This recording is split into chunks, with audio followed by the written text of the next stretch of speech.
بسم اللہ الرحمن الرحیم۔ تمام دوستوں سے گزارش ہے کہ ایک دفعہ اپنے پیارے نبی صلی اللہ علیہ وسلم پر درود شریف پڑھ دیجئے۔ اللہم صلی علی سیدنا مولانا محمد وعلی آلہ وسلم۔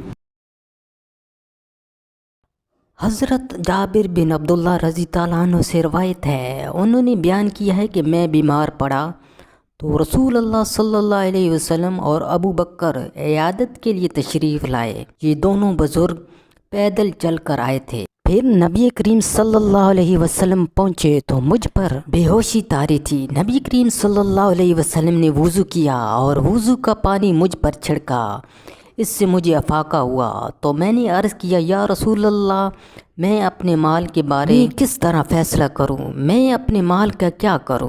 بیان کیا کہ نبی کریم صلی اللہ علیہ وسلم نے کوئی جواب نہیں دیا یہاں تک کہ میراث کی آیت نازل ہوئی۔ قرآن و حدیث کی خوبصورت ویڈیوز کے لیے ہمارے چینل کو سبسکرائب کریں اور ہماری حوصلہ افزائی کریں۔ جزاک اللہ۔